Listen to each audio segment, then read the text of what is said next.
Hey everyone, welcome back to the Real Agree podcast. I'm your host, Mike Kelly, and I just wanted to give you a quick update on the market since the final numbers for 2021 just came out.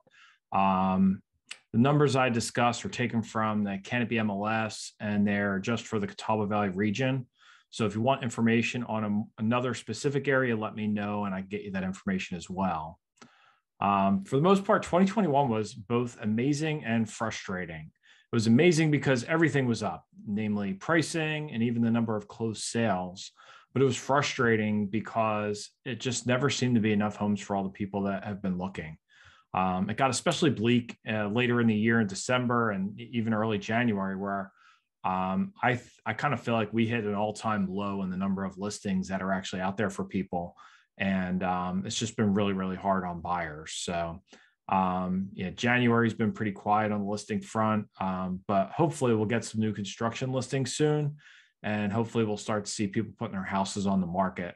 I've often said that, a lot of times, right around this Super Bowl is when people start putting houses on the market a little bit more.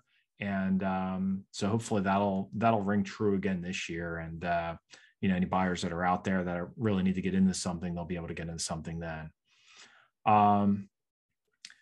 But let's dig in some of these stats here. And what I'm going to do is I'll kind of like highlight them maybe below here as I go, so that you can kind of see them. And then if anybody wants me to send them something, I'm happy to do that.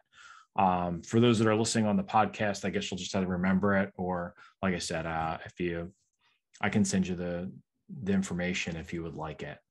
So last year there were 4,672 closed sales on our market.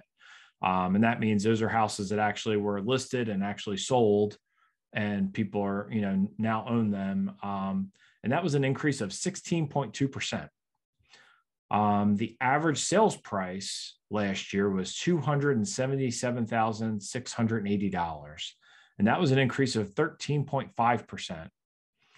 The supply of homes for sale, though, and this is where it's kind of crazy, and this is where it's kind of gotten frustrating toward the end of the year here, and it's been tight all year, but there's only 0.8 months of inventory on the market.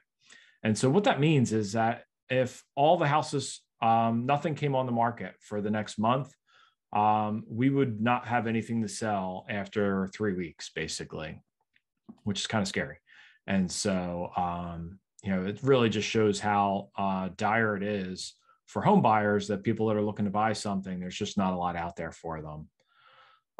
Biggest takeaway I get from these numbers is the simple fact that there's just way more buyers in the market for homes than sellers. So if anyone's ever considered selling their home, it would definitely be a good time to buy something, or be a really good time to sell something, as long as you can find something to buy. So a lot of times that kind of becomes a tricky part, because buyers decide, hey, I want to buy a new house, but I need to sell my house first. And so I also wanted to let everybody know that there are some options out there from a lending standpoint that might allow you to do that.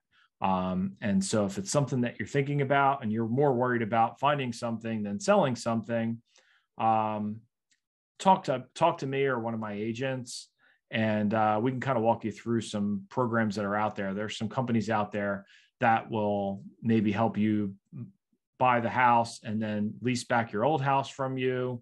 And then there's some other things you can maybe even do with maybe doing a really low down payment on the house that you buy. And then you can maybe recast the loan on the house after you sell your other house, if you can afford to have two houses at once for a short period of time. Because again, the question isn't, whether or not you're going to be able to sell your house. It's more going to be about whether or not, you can find something. I think that's going to be the harder thing. So my advice is to really get that financing part taken care of, and really, find that house first before, if at all possible, because it makes it really difficult otherwise. And even if you can't do that, though, there are some options out there. So make sure you talk to us about that, because we might be able to put you in touch with somebody that can help. I posted a note on the Facebook page asking for questions. I did that early this morning, and I only got one response, but I got 3 questions from the same person. So Mark from Hickory, thank you. He's a good friend of mine, and he had some questions. So I'll kind of answer them, and we'll kind of go from there. So first question Mark asks is, what segments of the market are slowing, if any? I'm just going to say there aren't any. It's really across the board. I would say if you could call something slowing, it would be maybe at below $150,000, but that's just because there really isn't much that even exists below $150,000 at this point. So I think that would be a market that just kind of almost no longer exists. But there are some things you can get here and there. Every once in a while, some distressed properties or anything, that maybe you might be able to pick up for less than that, but it's really, really rare. And, a lot of the distressed properties, a lot of times don't even hit MLS. We don't even get to see them. They just end up getting snapped up by investors at the courthouse or directly from sellers sometimes.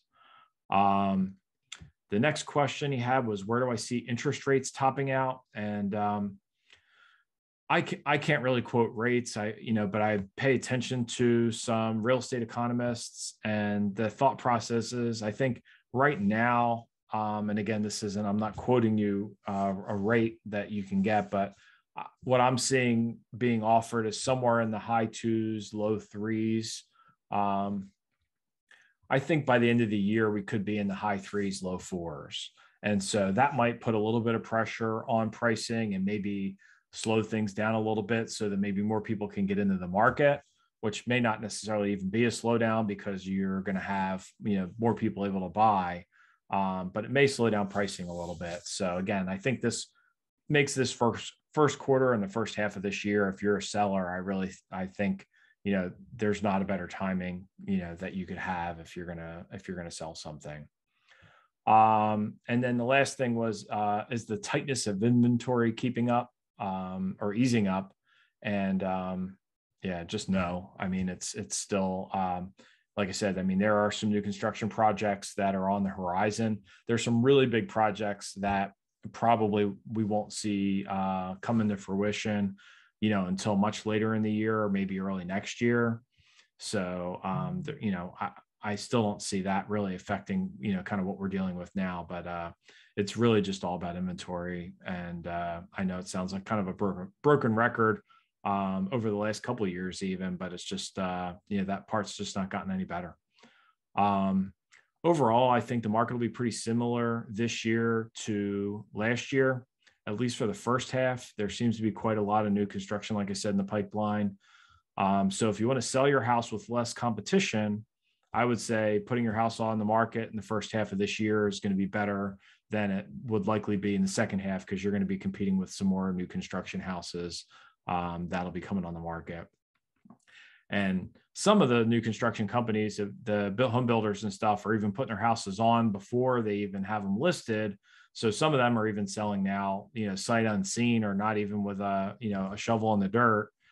People are buying them and then hoping that they can get into them, hopefully in the next 6 months or so. It kind of seems like it takes at least 6 months to get most of these houses from, in the ground and up and ready to move in. So if anybody can tighten that timeline, it would be really good, but that seems to be the way it's going.